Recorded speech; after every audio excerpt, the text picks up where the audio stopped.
అయితే ఎంతో మంది బ్రాహ్మణ పుంగవులు మనువాదులు ఉంటుండగా రాజ్యాంగాన్ని రాయటానికి ఒక దళిత నాయకుడు, అప్పటి స్వాతంత్ర సమరయోధులు, భారతదేశ నాయకులు బిఆర్ అంబేద్కర్ గారు సమర్థుడని, ఈయనైతే కరెక్ట్గా ఈ యొక్క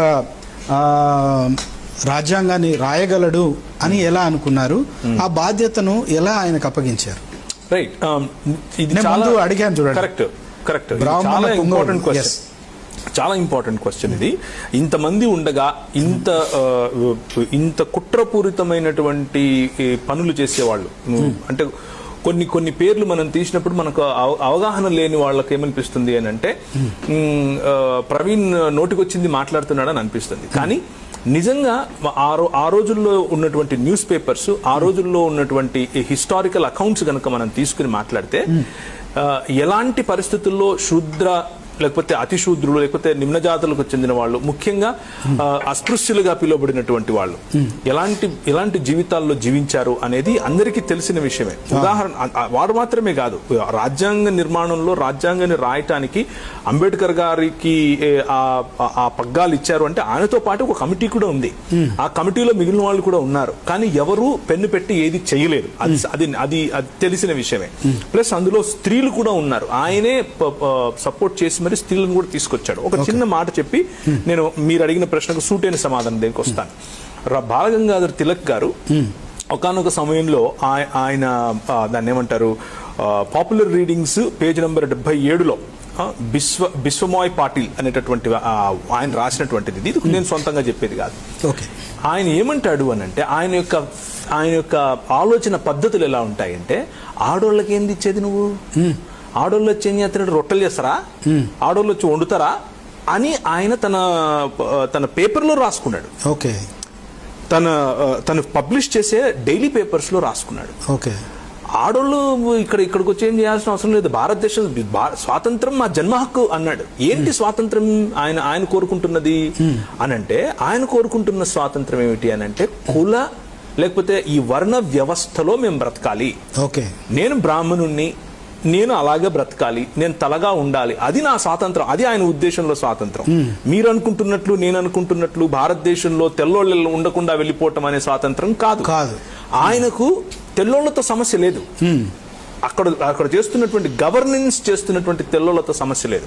ఆయన సమస్య ఏంటి అని అంటే, ఎవరైతే భారతదేశంలో మిషనరీలుగా వచ్చి ఆడవాళ్లకు చదువులు చెప్తున్నారో వాళ్ళతో సమస్య వీళ్ళకి. గాంధీ గారికైనా సరే, తిలక్ గారికైనా సరే, గోల్వాల్కర్ గారికైనా సరే, లేకపోతే లాల్ బాల్ పాల్ అని పిలిచిన ముగ్గురులో ఎవరికైనా సరే, ఈ సైమన్ కమిషన్ వచ్చినప్పుడు వెనక్కి వెళ్ళిపోండి అని చెప్పినటువంటి కేసరులుగా పిలువబడిన నలుగురికైనా సరే, వీళ్ళ సమస్యలు అడ్మినిస్ట్రేషన్ చేస్తున్నటువంటి ఈ బ్రిటిషర్లు కాదు. వాళ్ళతో సమస్య మనకుంది. ఎందుకు అంటే మనం కొల్లగొట్టబడుతున్నాం కాబట్టి. వీళ్ళకి ఆ సమస్య లేదు, ఎందుకంటే కొల్లగొట్టడానికి వీళ్ళే సహాయపడుతున్నారు కాబట్టి.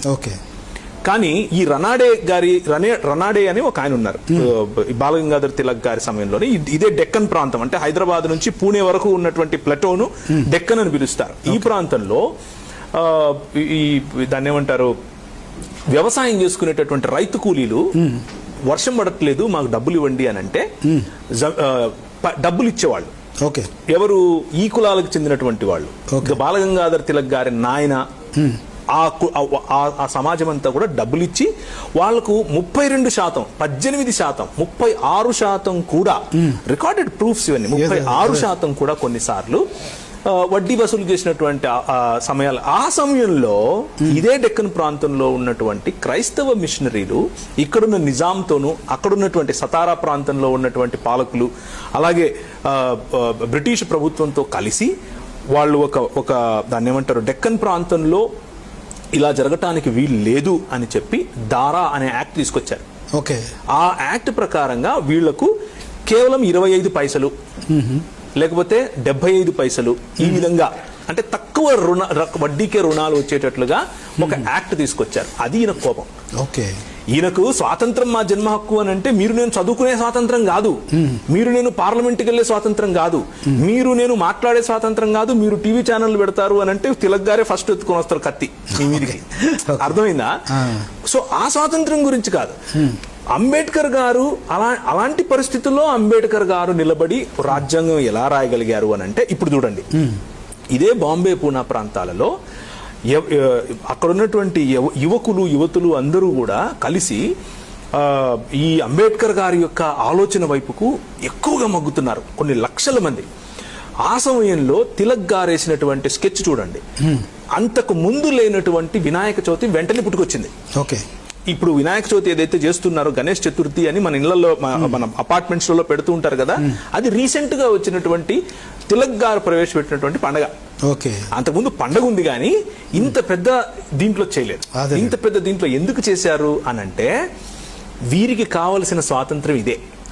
ఏంటి ఆ స్వాతంత్రం అని అంటే అంబేద్కర్ గారి భావజాలము వేరు వేరు దాని ఏమంటారు, మన మైండ్స్ ఓపెన్ అయిపోయి ప్రపంచాన్ని చూడాలి అన్నటువంటి వింగ్స్ వచ్చేటటువంటి భావజాలము వీళ్ళకి ఇష్టం ఉండదు. వీళ్ళకి ఏ భావజాలం కావాలి, నేను మంత్రం చదువుతాను నువ్వు మోయి అనే ఆ స్వాతంత్రమే కావాలి. అది స్వాతంత్రం నా జన్మ హక్కు ఈయన చెప్పింది.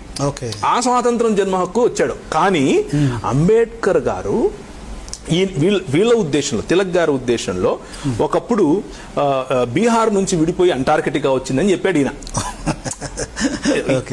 వీళ్ళ బుద్ధి అది, వీళ్ళకి తెలిసింది అంత మాత్రమే. అంబేద్కర్ గారు ఎక్కడ, కొలంబియాలో చదువుకున్నాడు, లండన్ లో చదువుకున్నాడు.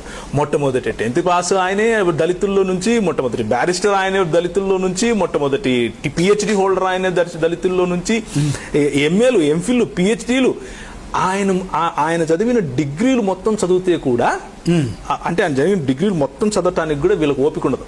ఓకే, ఆయన పేరు పక్కన రాసేది. ఆయనకు కాంపిటేటివ్ గా నిలబడటానికి దేశంలోనే లేరు. మరి ఆయన తప్ప వేరే ఆప్షన్ ఏముంది వీళ్ళకు? ఇంకొక కారణం ఏంటి అని అంటే అంబేద్కర్ గారికి ఉన్నటువంటి ఆ స్థితిగతులు, ఆయనకున్నటువంటి ఆ పాపులారిటీని వీళ్ళు అండర్మైన్ చేయలేకపోయారు. ఎందుకు అనంటే మీ ఆప్షన్స్ చూసుకోండి. జవహర్లాల్ నెహ్రూ గారు, గాంధీ గారు, తిలక్ గారు, పటేల్ గారు, వీళ్ళందరిలో ఎవరికి చదువు ఉంది? ఎవరు కూర్చొని రాయగలుగుతారు? ఎవరు నెగోసియేట్ చేయగలుగుతారు? ఇంత పెద్ద దేశానికి కావలసినటువంటి ఇన్ని కల్చర్స్, ఇన్ని భాషలు, ఇన్ని వీళ్ళదేంటి, ఒకే భాష ఉండాలి, ఒకే దేశం ఉండాలి, ఒకే మతం ఉండాలి. ఇంత సంకుచితమైనటువంటి వీళ్ళ చేతికి వాళ్ళు తెల్లోళ్ళు ఎట్లిస్తారు? ఇవ్వరు. సో ఈయనకి ఇచ్చింది వీళ్ళు కాదు, తెల్లోళ్ళు ఇచ్చారు. వీళ్ళ దగ్గర ఆప్షన్ లేదు. ఈయనకి ఎందుకు ఇస్తామని కొట్లాడిన వాళ్ళు కూడా ఉన్నారు. కొట్లాడిన వాళ్ళు ఉంటే కూడా ఆయన అంబేద్కర్ గారికి ఉన్న ఎక్స్పీరియన్స్ కి, ఆయనకున్నటువంటి దాన్ని విప్లవాత్మకమైన ఐడియాస్ ముందు వీళ్ళు నిలబడలేకపోయారు. వీళ్ళు బయటికి వెళ్ళారు, బయట వాళ్ళ దగ్గరికి వెళ్ళారు, కాన్స్టిట్యూషన్ రాయడానికి కన్సల్టెంట్ చేయడానికి వెళ్ళారు. వాళ్ళు చెప్పింది ఏంటంటే, మీ దగ్గర అంబేద్కర్ పెట్టుకుని మీరు మా దగ్గర రావటం ఏంటి?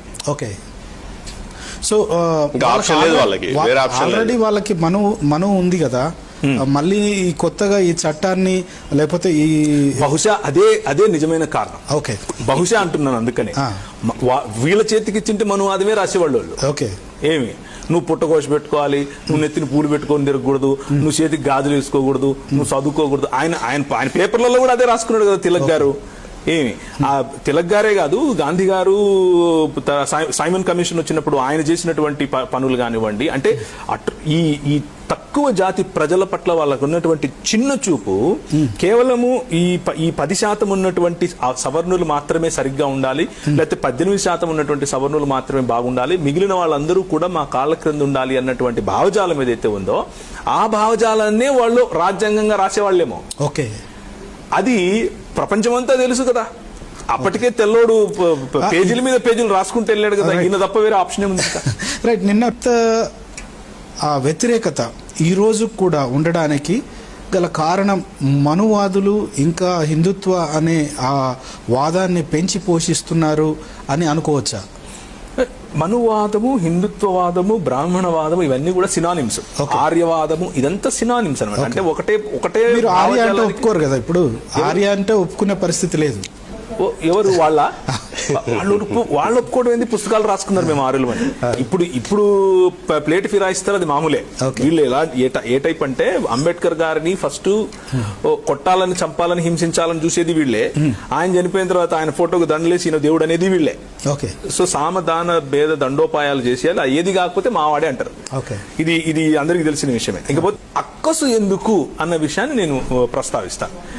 అక్కసు ఎందుకు అనంటే, మొట్టమొదటిగా ఆయన మొన్నటిదాకా మా కాళ్ళ కింద పడుండే వాళ్లకు ఇప్పుడు మా నెత్తి మీద కూర్చొని రాజ్యం చేసేంతగా ఈయన చట్టాలు చేశాడు. అంటే పాలసీ మేకింగ్ చాలా ఇంపార్టెంట్. ఇది చాలా మంది ఏమనుకుంటారు అని అంటే, ఎవరైనా బాధపడుతున్నారు, కష్టపడుతున్నారు, వాడికి ఒక 10 రూపాయలు ఇచ్చో లేకపోతే ఒకరికి భోజనం పెట్టు వెళ్ళిపోతారు. అంబేద్కర్ గారు ఎన్నుకున్నటువంటి మార్గము భోజనం పెట్టడం, 10 రూపాయలు ఇవ్వటం కాదు. వాడు 10 మందికి భోజనం పెట్టే లాంటి పాలసీస్ చేశాడు. ఆ పాలసీ మేకింగ్ కారణంగా ఈరోజు నాకు రావాల్సింది వాళ్ళకు వస్తా ఉంది అన్నటువంటి అక్కసు. నీకే ఎందుకు రావాలి, అందరికీ రావాలి అన్నది అంబేద్కర్ గారు కోరుకున్న స్వాతంత్రం. అదే స్వాతంత్రంలో ఉన్న డెఫినిషన్ లో ఉన్న తేడాలు. స్వాతంత్రం అనే దానికి డెఫినేషన్ అంబేద్కర్ గారికి నేర్పినటువంటి బైబిల్, లేకపోతే అంబేద్కర్ గారికి నేర్పినటువంటి క్రైస్తవ సమాజం ఏమి నేర్పింది? అంబేద్కర్ గారికి క్రైస్తవ సమాజమే నేర్పింది. ఇది నిర్వివాదాంశం. అదే అంబేద్కర్ గారు ఒక మాట చెప్తూ జాన్ డూయి నా మెంటర్ అని చెప్పాడు. సో జాన్ డూయి నా మెంటర్ అని అంటే ఆయన ఎవరు? Professor Christian. అంతే కదా. జాన్ డూయి గారే కాదు, ఆయనకున్న సర్కిల్ అంతా, ఆయన రెగ్యులర్ గా బైబిల్ స్టడీస్ అటెండ్ అయ్యేవాడండి. ఆయన రెగ్యులర్ గా బైబిల్లో ఉన్నటువంటి రూతు గ్రంథానికి కూడా ఆయన వ్యాఖ్యానం రాయాలని కూర్చున్నాడు. ఆయన అసలు ఆయన కొత్త విషయాలు చెప్తున్నారు మీరు. అయ్యో నిజమది. ఆయన బుక్స్ లోనే ఉంటారు. రూతు గ్రంథానికి వ్యాఖ్యానం ఆయన రాశాడు, సగం రాశాడు. అంటే ఇప్పుడు థియాలజీ తెలియకుండానే రూతు గ్రంథానికి వ్యాఖ్యానం రాస్తారా? థియాలజీ ఎవరు చదువుకుంటారు? క్రైస్తవులు చదువుకుంటారు. దారుణ ప్రతి చదవడు కదా. సో అంబేద్కర్ గారు ఎలాంటి స్వాతంత్రాన్ని కోరుకున్నారు అని అంటే, బైబిల్ నేర్పిన స్వాతంత్రాన్ని కోరుకున్నారు. బైబిల్ స్ఫూర్తి అంటారా? అబ్సల్యూట్లీ 100%. దానికి వేరే మార్గం ఏముంది? బైబిల్ నేర్పిన స్వాతంత్రం ఈయన చెప్తున్నాడు కాబట్టి అక్కసు. ఏంటి బైబిల్ చెప్పిన స్వాతంత్రం? అందరూ సమానమే. December 6th అంటే అంబేద్కర్ గారు మరణించిన రోజు ఆ రోజు.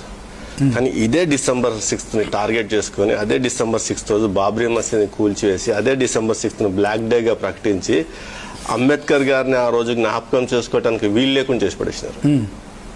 అంటే వీధులకు వచ్చి సెలబ్రేషన్ చేసుకునే అవకాశం లేకుండా కర్ఫ్యూ సెక్షన్ అవన్నీ విధిస్తారు. మత కలవాళ్ళు అది కమ్యూనల్ ఇదని చెప్పేసి. అంటే ఆ విధంగా వీళ్ళు ఒక వ్యక్తిని కనుమరుగు చేయాలంటే ఆ వ్యక్తికి సంబంధించిన అన్నిటి మీద ప్రజల దృష్టి మరల్చే విధంగా ఇంకొకటి కౌంటర్ పెట్టేస్తారు అక్కడ. దాని మీద పెట్టేసి ఇప్పుడు మనం December 6th అంటే అంబేద్కర్ మరణించిన రోజు కంటే కూడా బాబ్రీ మసీద్ కూల్చేసిన రోజున జ్ఞాపకం చేసుకుంటాం. దాని వెనక ఉన్న మళ్ళా కమండల్ వర్సెస్ మండల్ అనే ఆలోచన కూడా అంబేద్కర్ గారిదే. ఆ అంబేద్కర్ గారి ఆలోచన చంపడం కోసం అదే రోజు ఎన్నుకున్నారు. ఇప్పుడు రథయాత్ర చేశారు వీళ్ళు, అద్వానీ రథయాత్ర చేశారు. మండల్ కమిషన్ బిల్ పాస్ అవ్వాలి, దాని నుంచి దృష్టి మరల్చడానికి రథయాత్ర మొదలు పెట్టారు. ఆ రథయాత్రకు సపోర్ట్ చేసేది ఎవరు? ఈ మండల్ కమిషన్ పాస్ అయితే ఎవరైతే లబ్ధి పొందుతారో వాళ్ళే పిచ్చోళ్ళు. అజ్ఞానంలో అద్వానీ వెనకాల మతం పిచ్చిలో పడి అద్వానీ వెనకాల రథయాత్రకు సపోర్ట్ చేశారు. అదే మండల్ కమిషన్ బిల్ పాస్ అయి ఉంటే, ఉన్నది ఉన్నట్టుగా యథాతథంగా పాస్ అయి ఉంటే ఈ రోజు రాజులే ఉండేవాళ్ళు వీళ్ళు. లేకపోతే గోల్వాల్కర్ రాసిన ఆ పుస్తకం వెనకాల హిడెన్ ఎజెండా ఏదైనా ఉందా? ఎందుకంటే రాముణ్ణి ముందుకు పెట్టుకొని వెనకాల ఇంకో ఒక థియరీ ఏదైనా ఉంది అని అనిపిస్తా ఉంది. ఏంటో చెప్పండి సార్. ఇప్పుడు మీరు ఇంతవరకు వేసినటువంటి వీడియో ఒకసారి చూస్తే మీరు అందులో ఏముంది? జై శ్రీరామ్ అనకపోతే తలలు నరికేస్తూ వెళ్తాము, జై శ్రీరామ్ అంటేనే ఈ దేశంలో ఉండనిస్తాము, జై శ్రీరామ్ అనకపోతే తలలు నరికేస్తాము అని చెప్తున్నారు. ప్రతి 25 నుంచి 30 సంవత్సరాలకు ఇలాంటి స్లోగన్ ఒకటి తెస్తారు. మీరు చూడండి, కరెక్ట్గా ఇప్పటి నుంచి ఒక 20 ఏళ్లకు వెనక్కి వెళ్తే మీరు రెహమాన్ గారి మీద, మ్యూజిక్ డైరెక్టర్ రెహమాన్ గారి మీద ఒక పెద్ద దాడే జరిగింది అప్పట్లో. ఎందుకు? వందే మాతరం అన్నటువంటి పాట ఆయన ఎలా దాన్ని తన శైలిలో, తన బాణిలో ఏ విధంగా అయితే తీసుకొచ్చాడో దాన్ని అడ్డం పెట్టుకుని అంతకుముందు వందే మాతరం అన్నటువంటి బాణి 1947కు ముందులో వందే మాతరం అనకపోతే ఈ దేశంలో ఉండనివ్వము అని చెబుతూ వందే మాతరం అన్నటువంటిది అసలు ఆనంద్ మఠ్ అన్నటువంటి పుస్తకంలో ఎందుకు రాసుకున్నారు అని అంటే ముస్లిములను చంపటం కోసం రాసుకున్నారు. ఓకే, ఇది చరిత్ర, ఇది ఎవరు దీన్ని తీసేయలేరు. ఆనంద్ మఠ్ అనేది వీళ్ళకు మనం బైబిల్ ఎలా చదువుతామో అలా ఆర్ఎస్ఎస్ వాళ్ళు ఆనంద్ మఠ్ అనే పుస్తకాన్ని చదువుతారు. దాన్ని ఏమంటారు, ఒక చిన్న గేమ్ లాగా కూడా ఆడుకుంటూ ఉంటారు. ఏ విధంగా వెళ్ళి ముస్లిముల దగ్గర నుంచి ఒక హిందువుని రక్షించాలి, ఏ విధంగా వెళ్ళి ఒక ముల్లాను పట్టుకుని వాడిని గొంతుకోయాలి, ఇలాంటివి గేమ్స్ గా ఆడిస్తారు వీళ్ళు. కొత్తగా ఈయన వెళ్ళొచ్చాడుగా శాఖకు అడిగితే చెప్తాడు ఈయన కూడా. సో బేసిక్ గా వందే మాతరం అన్న మాట వెనక ఉన్నటువంటి ఆ స్లోగన్ వెనక ఉన్నటువంటి అసలు కథ ఏంటి అని అంటే ముస్లిములను చంపాలి, ముస్లిముల నుంచి భారతదేశాన్ని విడిపించాలి, అదే స్వాతంత్రం. ముస్లింలు ఒక్కరేనా? అది తర్వాత ఎప్పుడు ఆనంద్ మఠ్ సమయంలో ముస్లింలు మాత్రమే. ఎందుకంటే ముస్లింల పైన రాజ్యం చేస్తున్నాడు కాబట్టి బ్రిటిష్ వాడు మా దోస్తు రాసుకున్నారు. ఇలా నేను సొంతంగా చెప్పేది కాదు. ఆనంద్ మఠ్ లో ఉన్నటువంటి హీరో లాస్ట్ కు ఇప్పుడు ముస్లింలందరూ వెళ్ళిపోయారు, ఇప్పుడు ఈ బ్రిటిష్ వాళ్ళు ఉన్నారు, వారితో మనం పోరాడాలి అని అంటే వచ్చి జ్ఞాన ప్రబోధన చేస్తారు. ఏమని, వద్దు నాయన, ఈ ముస్లింలను పోరాడటానికి, ముస్లింలను తరిమేయటానికి ఇలాంటి వాళ్ళు మనకు కావాలి, వీళ్ళు మనకు మిత్రులు అని చెప్పుకున్నారు. ఎవరు?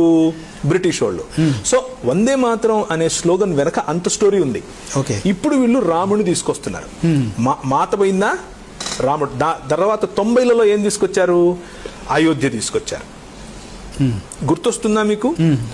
ఆ అయోధ్య పోయిందా అంటే ఒకటి తర్వాత ఒకటి నెక్స్ట్ ఫ్యూచర్ 20 ఏళ్ల కోసం, ఫ్యూచర్ 30 ఏళ్ల కోసం వీళ్ళు ఒక వ్యూహం రచిస్తారు. ఈ 20 ఏళ్ళు లేకపోతే ఈ 30 ఏళ్ళు ఈ మందిరం లేకపోతే రామ మందిరం కట్టాలి అనే ఒక అగ్నిని వాళ్ళు ఉపయోగించుకొని వాళ్ళ రాజకీయ భవిష్యత్తు. అంటే భారతదేశం అంత పెద్ద రామ మందిరం అయితే కడతలేరు కదా, అక్కడ ఏదో కడుతున్నారు. వీళ్ళకి అది ఇష్యూ కాదు. వీళ్ళకి ఏంటంటే వీళ్ళు ఏలాలి అంటే ఒక ముద్ద కావాలి, ముద్ద అంటే ఒక ఇష్యూ కావాలి, ఒకటి క్రియేట్ చేస్తున్నారు. వీళ్ళకి అసలు దేశంతో పని లేదండి, వీళ్ళకి అసలు దేశభక్తి అనేది లేదు. ఆనంద్ మఠ్ పుస్తకం ప్రస్తావన వచ్చింది కాబట్టి మీకు అసలు విషయం చెప్తాను. బ్రిటిష్ వాడు ఈస్ట్ ఇండియా కంపెనీ పేరు పెట్టుకుని ఈ దేశానికి యాలకులు ఇలాచి దాల్చిన చెక్క వ్యాపారం చేసుకుంటానికి వచ్చాడు. వాడు అటువంటి వ్యాపారవేత్త ఈ రాజ్యాన్ని లేతే అఖండ భారతాన్ని వెళ్ళే పాలకుడు ఎట్లా మారాడు? ఎందుకు ఎవరు ఆలోచించట్లేదు ఈ ప్రశ్న? అసలు బ్రిటిష్ వాడు యాలకులు దాల్చిన చెక్క ఇలాచి లవంగాలు అమ్ముకునేవాడు మొత్తము భారతదేశాన్ని పరిపాలించే పాలకుడిగా మారాడంటే దానికి కారణం ఎవరు? ఈ బ్రాహ్మణులు. ఎందుకంటే మనం గుర్తుపెట్టుకోవాల్సింది బ్యాటిల్ ఆఫ్ ప్లాసీ. ఈ యుద్ధం గుర్తుపెట్టుకోవాలా. సిరాజుల్ దౌలాకు బ్రిటిష్ కి జరిగిన యుద్ధం ఇది. ఈ యుద్ధంలో ఈ బెంగాల్లో ఈ ఆనంద్ మఠ్ ఏదైతే వందే మాతరం పాట రాసుకున్నారో అది 5 స్టాంజర్స్ ఉంటుంది.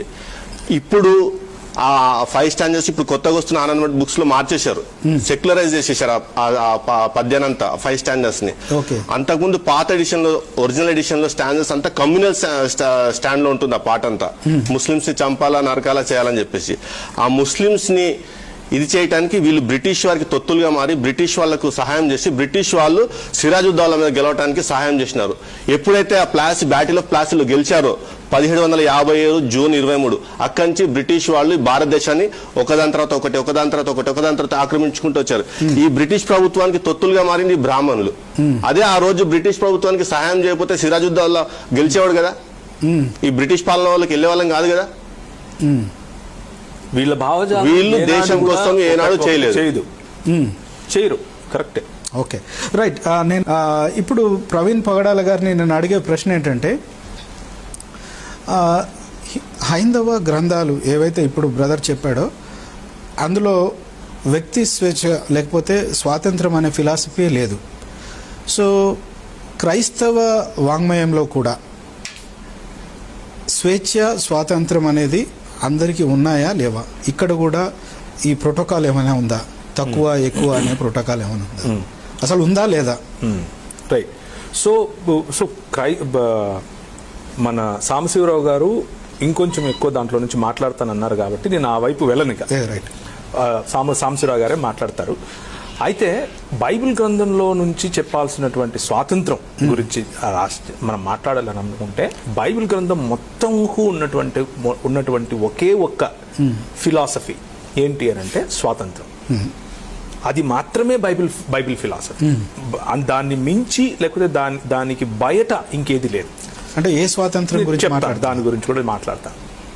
సో యేసుక్రీస్తు ఒక మాట అన్నాడు, నేనే మార్గమును సత్యమును జీవమును అని అన్నాడు.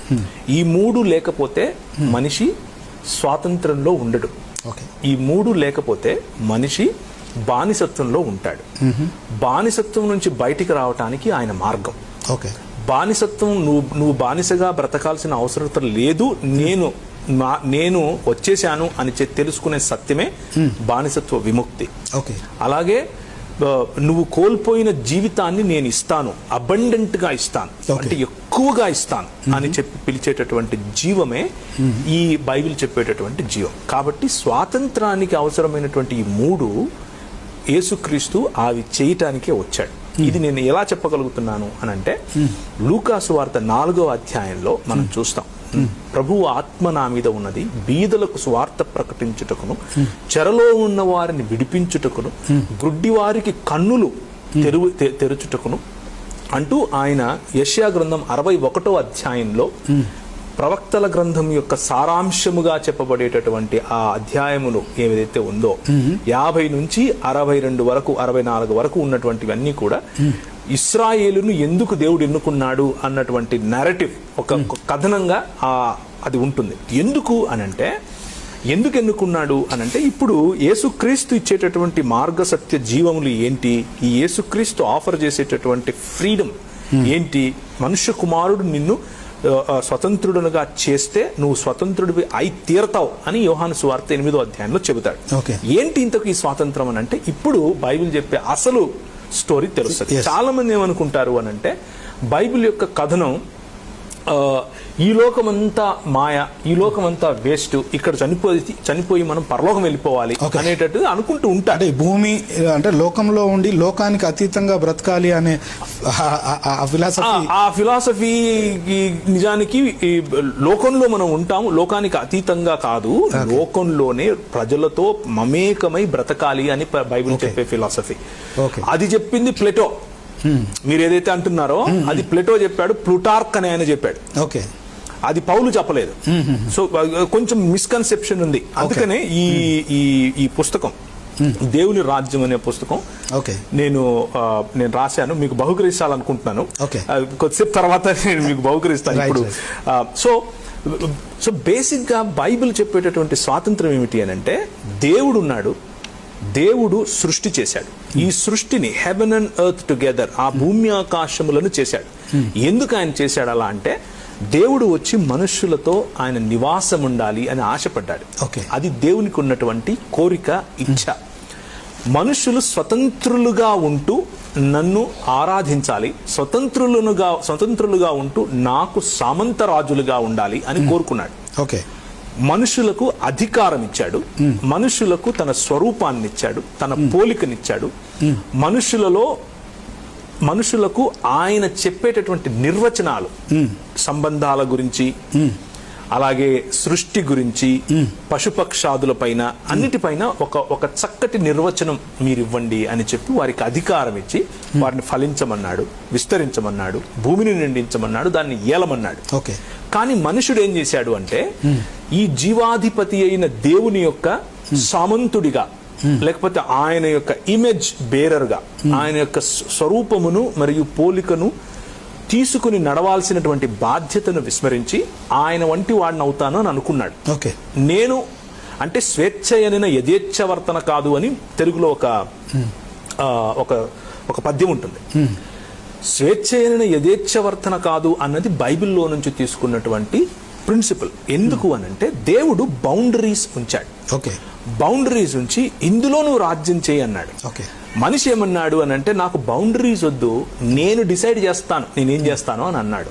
దాన్నే బైబిల్ అంటోంది మరణం అని, దాన్నే బైబిల్ అంటోంది పాపం అని, దాన్నే బైబిల్ అంటోంది చెర లేకపోతే బానిసత్వం అని. పాపము చేయు ప్రతివాడు పాపమునకు బానిసయ్యి ఉన్నాడు అని దేవుని వాక్యం చెప్తుంది. Okay. ఏంటి ఆ పాపం అని అంటే సిగరెట్ తాగడం, బీడి తాగడం, టీవీ చూడడం అని మనం అనుకుంటూ ఉంటాం. ఇవన్నీ కూడా పాపం యొక్క పర్యవసానాలు. Okay. అసలు పాపం ఏమిటి అని అంటే, దేవుడు ఉన్నాడు, ఆయన అధికారం కాకుండా నాకు నేను దేవుణ్ణి అవుతాను అనుకోవడం, ఓకే, నాకు నేను నిర్ణయించుకుంటాను అనుకోవడం, నాకు నేను డిసైడ్ చేస్తానని అనుకోవడం, ఆజ్ఞాతిక్రమమే ఆజ్ఞాతిక్రమం. ఏంటి ఆజ్ఞ అంటే, దేవుడు తనకు సామంతుడిగా ఉండమన్నాడు, Okay. నువ్వేంటి నాకు నేనే ఉంటాను అంటున్నాను. అది దేవుడు ఇంకొక దాని కారణంగా నేనేమయ్యాను, మానవుడు ఏమయ్యాడు అని అంటే చెరలోకి వెళ్ళిపోయాడు, బానిసత్వంలోకి వెళ్ళిపోయాడు. Okay. ఇప్పుడు ప్రభువైన యేసుక్రీస్తు వచ్చి ఏం చెప్తున్నాడు అని అంటే, నువ్వు బానిసత్వం నుంచి బయటికి రా. ఓకే, ఎలా బయటకు వస్తావు అని అంటే, నేను Okay. ఏ విధంగా అయితే ఒక నిజమైన మానవుడిగా బ్రతికి చూపించానో అలా నువ్వు బ్రతుకుతావు. నువ్వు బ్రతికినప్పుడు ఎందుకు ఆ ఫ్రీడమ్ నీకు అనంటే, పాపమును జయించటానికి, ఈ లోకమును జయించటానికి, ఇక్కడ ఉన్నటువంటి ప్రజలకు ఉపయోగపడటానికి, ఇక్కడ నాకు పరిచర్య చేయటానికి, నా సేవకుడుగా మారటానికి, ఇక్కడ పెత్తనం చేయటానికి స్వాతంత్రం కాదు. ఓకే, స్వాతంత్రం దేనికి అంటే సేవ చేయటానికి. ఓకే, అందుకనే ఆయన స్వయంగా తన పైంగి విప్పాడు, స్వయంగా ఒక బేసిన్ లో నీళ్లు తీసుకుని తన అనుయాయులకు, తన శిష్యుల దగ్గరకు వచ్చి నీ కాళ్ళు కడగమంటావా అని అడుగుతున్నాడు. Okay, this is the definition of freedom that Bible gives. Bible ఇచ్చేటటువంటి నిర్వచనం ఇది. ఏంటంటే, దేవుడు జీవాధిపతి అయిన దేవుడి నుంచి పక్కకి వెళ్ళిపోయినటువంటి మానవ సమాజం తిరిగి జీవాధిపతి అయిన దేవునితో కనెక్ట్ అవటం. ఆ కనెక్ట్ అవటానికి మార్గం యేసు. ఆ కనెక్ట్ అవడానికి తెలుసుకోవాల్సిన సత్యం యేసు. కనెక్ట్ అయితే వచ్చే జీవం యేసు. అందుకు మార్గ సత్య జీవములు పునాదులు అవుతాయి.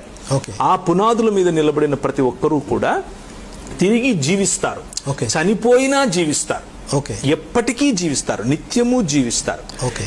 ఇది బైబిల్ చెప్పేటటువంటి మొత్తం, బైబిల్లో ఉన్నటువంటి సమస్త దాని ఏమంటారు నరేటివ్, ఒక కథనం ఉంటుంది కదా, ఒక నుంచి లాస్ట్ వరకు. ఇదే, ఇంతకు మించి బైబిల్లో మిగిలినవన్నీ కూడా పెరిఫెరల్స్. అంటే దీని చుట్టూ ఉన్నటువంటి చిన్న చిన్న కాన్సెప్ట్స్. మేజర్ కాన్సెప్ట్ ఏంటి అంటే, మనిషి పాపపు బంధనంలోనికి లేకపోతే పాప బానిసత్వంలోనికి వెళ్ళాడు. ఆ మనిషిని విడిపించటానికి మనిషి వెళ్ళటం కారణం చేత సృష్టి కూడా అదే మూలుగులో ఉంది. సృష్టిని, మనిషిని యావత్తును కూడా విడిపించటానికి ప్రభువైన యేసు క్రీస్తు వచ్చాడు. ఆయన మనకు స్వచ్ఛమైన ఫ్రీడమ్ ఇస్తాడు. అయితే బైబిల్ చెప్పేటటువంటి ఈ కాన్సెప్ట్ లో అతి ప్రధానమైన అంశం ఏమిటి అని అంటే, స్వాతంత్రం అంటేనే స్లేవరీ. అదేంటి స్వాతంత్రం అంటే బానిసత్వం ఎలా అవుతుంది అన్న ప్రశ్న మనకు రావచ్చు. మనిషి తనకు తాను బానిసగా కాకుండా, తను నిర్మించుకున్న ఈ లోక మర్యాదకు బానిసగా కాకుండా, దేవుని అనుయాయునిగా, దేవుని యొక్క సామంతునిగా బ్రతకటమే నిజమైన స్వాతంత్రం అని బైబిల్ చెప్తుంది. So this is the concept of Bible. Right. పుస్తకంలో అనేకమైన అంశాలు ఇవే ప్రస్తావించాను. నేను కూడా ఒకసారి ఆ పుస్తకం గురించి కొంచెం వివరించండి. ఈ పుస్తకంలో బేసిక్ గా భారతదేశాన్ని క్రైస్తవులే కట్టారు అని రాశాను. ఓకే, అది మీరు రాశారు? నేనే రాశాను ఈ పుస్తకం. ఈ పుస్తకం భారతదేశం ఈ రోజు ఏదైతే ఉందో దానికి కారణం క్రైస్తవులే దాన్ని నిర్మించారు అని చెప్పి రాసిన పుస్తకం. క్రైస్తవ మిషనరీలు ఏ విధంగా ఈ భారతదేశాన్ని నిర్మించారు. మీరు ఇంతకుముందు ఒక ప్రశ్న అడిగారు, ఇండివిజువల్ కు ఉండేటటువంటి రైట్ గురించి, అంటే వ్యక్తి స్వాతంత్రం లేదా అని అడిగారు. సో కేవలము క్రైస్తవ భావజాలంలో మాత్రమే వ్యక్తి స్వాతంత్రం ఉంది, ఇంకా ఏ భావజాలంలోనూ లేదు. ముఖ్యంగా